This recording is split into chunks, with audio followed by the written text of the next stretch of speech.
Ruth and the Green Book, written by Calvin Alexander Ramsey with Gwen Strauss, illustrations by Floyd Cooper. It was a big day at our house when Daddy drove up in our very own automobile, a 1952 Buick. It is the most beautiful color. Daddy calls it Sea Mist Green. He bought it for his new job, but first, we planned to go on a trip to visit Grandma in Alabama. I was so excited to travel across the country. I packed my own bag, and Mama said I could take Brown Bear with me for company, even though I'm almost too old for him. As we drove out of Chicago, it felt funny to see the neighborhood disappear, and then the streets, and then the buildings. I love all the green grass and hills and trees. Daddy told lots of stories about when he was a boy in Alabama. He made us laugh. Eventually, we stopped and had a picnic lunch that Mama had packed. She had been cooking all week to get ready for the trip. After driving for a long time, we stopped at a service station to fill up on gas. As Daddy was paying the station attendant, Mama asked for the key to the restroom. The man said we couldn't use the restrooms because they were for whites only. Mama and I had to go into the woods. I was embarrassed, but Mama said the people who should be ashamed of themselves were those service station owners. I was tired when Daddy stopped the automobile. I asked Mama where we were, and she said we were going to spend the night in a real hotel. We watched Daddy talking to the man behind the desk. Daddy was smiling and pointing to us, but the man shook his head and turned his back. Daddy came back out and slammed the car door. He never slammed the door before, so I knew he was mad. I wondered what happened, but I never knew somehow it wasn't a good time to ask him. Mama gave me a look that said, "Ruth, just keep quiet," so that's what I did. We kept on driving through the night. Mama took a turn so Daddy could sleep. I fell asleep with Brown Bear as my pillow. We must have pulled off the road in the middle of the night, because when I wake in the morning, we were all curled up in the car. I was stiff and hungry. Mama gave us cold biscuits and jam for breakfast. She said we should sing to cheer ourselves up. We sang a lot that day as we crossed the country. We had picnics at roadside stops for lunch and dinner because all the restaurants had signs in the windows that said we couldn't eat there. It seemed like there was white-only signs everywhere outside of our Chicago neighborhood. I felt homesick, and I hugged Brown Bear close all day. When we crossed into Tennessee, Daddy said his friend Eddie lived close by. He was sure we could sleep there. Eddie was so happy to see us. He gave me a big hug and told me that he knew me when I was real little. His wife, Alice, cooked us a warm meal, and I ate too much. Daddy and Eddie used to play music in a band before they went off and fought in the war. They talked about how they traveled a lot back then and how they always had a hard time finding places to rest and eat.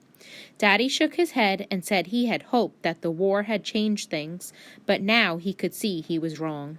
That night I went to sleep to the sound of Daddy and Eddie playing music together. Brown Bear and I were happy to sleep in a real bed with a real pillow. The next day, as we loaded the car, I heard Eddie talking quietly to Mama and Daddy. Eddie warned them about what was ahead. Someone called Jim Crow. I heard Eddie tell them that however bad it was so far, it was only going to get worse for us, maybe even dangerous as we went further south. Then Eddie saw me listening, and he picked me up and told me not to worry. He said that I should look out for Esso service stations along the road because the people there would be nice to us. In the car, I asked Daddy who Jim Crow was, and he explained that Jim Crow wasn't a who. It was a bunch of ugly laws forbidding blacks and whites from mixing in any way. I asked, why don't they want our business? Wasn't our money just the same? It hurt my feelings to be so unwelcome, but Mama sighed and reminded me that my job that day was to look for an Esso station. I spotted an Esso station near the Georgia border and sang out for Daddy to stop. Daddy filled the car up and asked the man if he knew where we could sleep for the night. The man showed us a pamphlet called the Negro Motorist Green Book. He explained this book was started by a postman, Mr. Victor H. Green, to help black people who were traveling. It lists places in lots of states where we would be welcome to sleep, eat, shop, get a haircut, and all kinds of other information besides. Right away, Daddy bought our very own copy for 75 cents. Mama read about a place nearby called Tourist Home, where we could stay for the last night of our trip.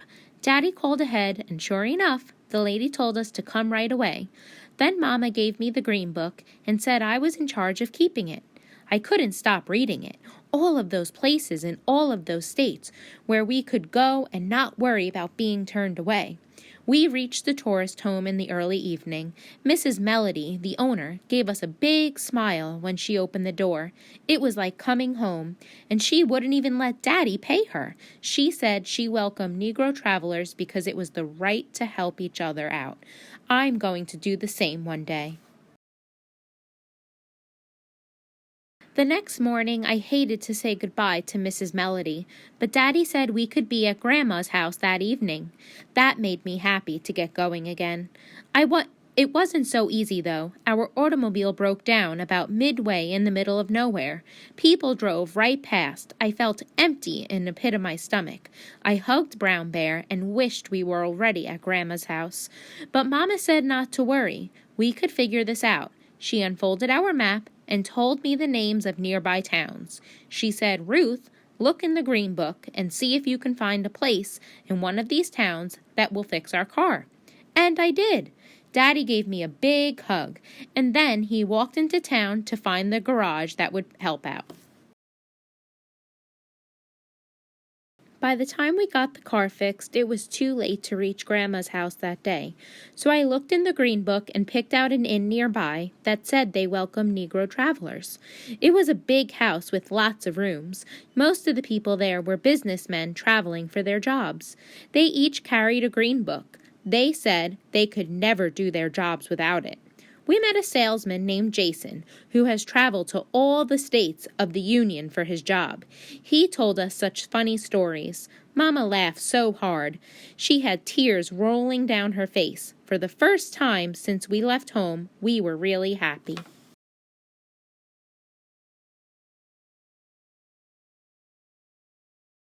At the inn, I met a little boy who was traveling with his mother. It was the first time he had ever left home, and I could just tell he was scared. I thought of Mrs. Melody, Victor Green, Eddie, and all the other people who had helped us, and then I decided to give Brown Bear to the boy. I told him that Brown Bear was a good traveler. I'm too old for Brown Bear now, and the little boy needed him more than I do. Then I told his mother about the green book and showed her our copy. That night before I went to sleep, I thought about our trip. It was not what I had expected. Traveling could be scary, that's for sure. It made me sad that some people were mean to Negroes, but it helped me to know that good black people all over the country had pitched in to help each other. It felt like I was part of one big family. Plus, tomorrow, I would finally see Grandma and tell her what a great green book guide I had been.